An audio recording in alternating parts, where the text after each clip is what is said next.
صدق کا جو قضیہ ہے یہ تاریخ کا نہیں ہے، یہ پیغمبر کی جائیداد اور نبی اکرم کی بیٹی اور پہلے خلیفہ کے درمیان ایک قضیہ ہے، اور ہمارے لیے رہنما کتاب جو ہے وہ کتاب اللہ ہے، نہ نہج البلاغہ ہے، نہ بخاری ہے، اور نہ اصول کافی ہے۔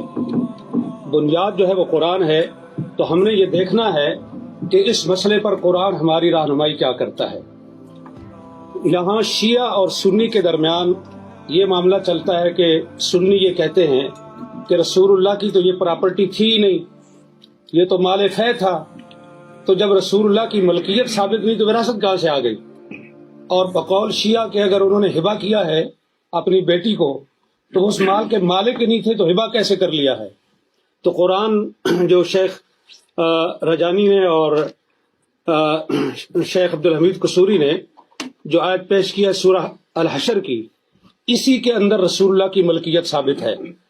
ما افاء اللہ علی رسولی منہم فما اوجفتم علیہ من خیل ولا رکاب ولکن اللہ یسلط رسلہ علی من یشاء۔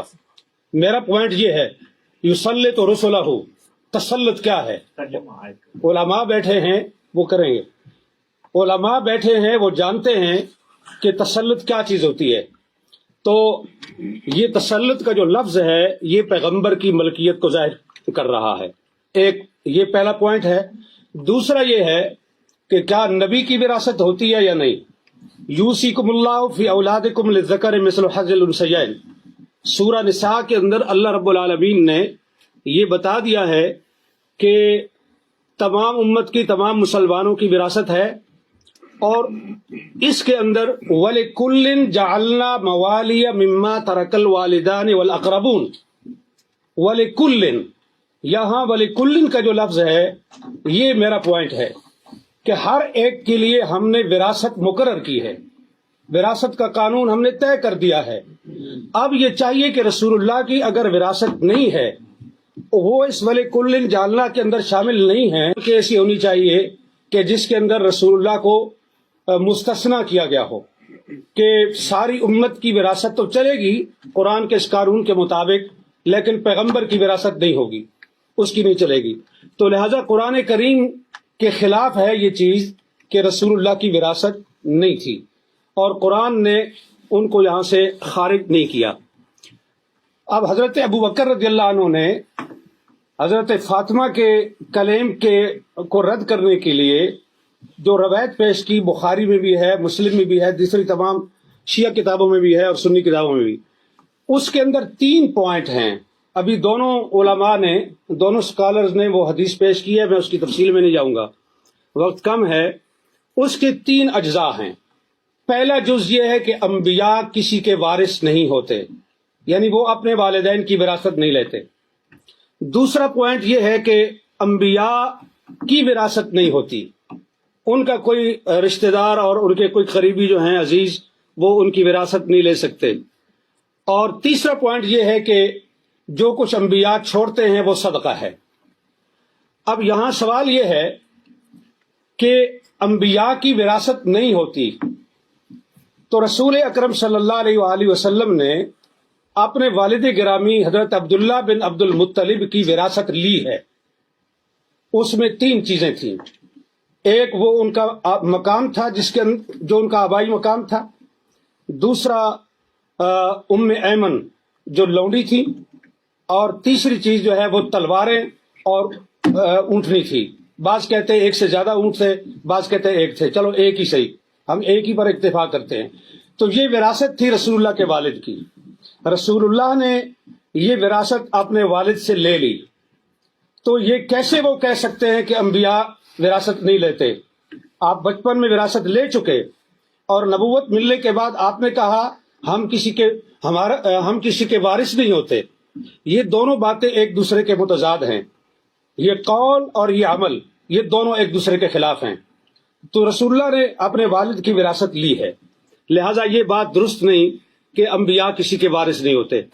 دوسری چیز ہے کہ انبیاء کی اولاد جو ہے اس کی کوئی وارث نہیں ہوتی، وہ وارث نہیں ہوتی، تو وہ وارث سلیمان و داؤد۔ اور حضرت زکریا علیہ السلام نے جو کہا کہ انی خفت الموالی من ورائی، یہ علماء کے لیے یہ لفظ جو ہے یہ قابل غور ہے، اہل علم کے لیے، کہ حضرت زکریا یہ کہہ رہے ہیں کہ انی خفت الموالی، میں موالی سے ڈرتا ہوں، مجھے ڈر ہے، اس لیے میں تجھ سے مانگ رہا ہوں کہ مجھے ایک وارث چاہیے۔ اب یہاں جو سکالر یہ فرماتے ہیں کہ یہ وراثت علم کی وراثت تھی، نبوت کی وراثت تھی، تو خفت الموالی کو آپ کہاں لے کے جائیں گے؟ کیا حضرت زکریا کو اپنے موالی سے یہ ڈر تھا کہ وہ میرا علم چھین لیں گے، میری نبوت چھین لیں گے؟ انہیں ڈر اس چیز کا تھا کہ جو میری پراپرٹی ہے اور جو میری جائیداد ہے، میرے بعد میرے موالی اس پہ قابض ہو جائیں گے، اور اس لیے انہوں نے اس پہ قابض ہو جائیں گے، اور اس لیے انہوں نے یرثنی و یرث من آل یعقوب یہ انہوں نے مانگا۔ اور اسی چیز کو حضرت فاطمہ نے حضرت ابو بکر کے سامنے یہ پیش، وہ صحیح معنی میں موالی تھے، ہماری پنجابی زبان میں موالی کہتے ہیں، موالی لوگ۔ مفتی صاحب ذرا سا اگر خلاصہ کر سکے۔ جی بالکل خلاصہ کر، پچھلی ساری کتاب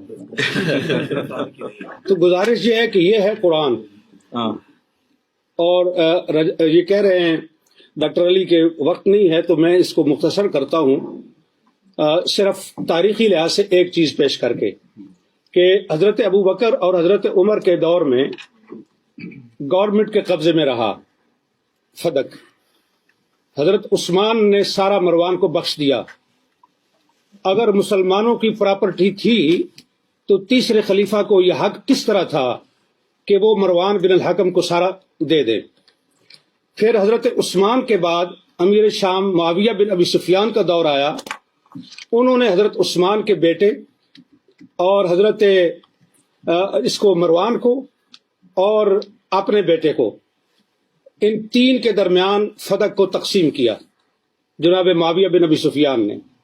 عمر بن عبدالعزیز آئے، انہوں نے یہ، اور پھر مروان نے یہ جائیداد وراثت کے طور پر اس کی اولاد کو پہنچی، عبدالعزیز بن مروان کو، اور اس کے ذریعے سے حضرت عمر بن عبدالعزیز تک پہنچی۔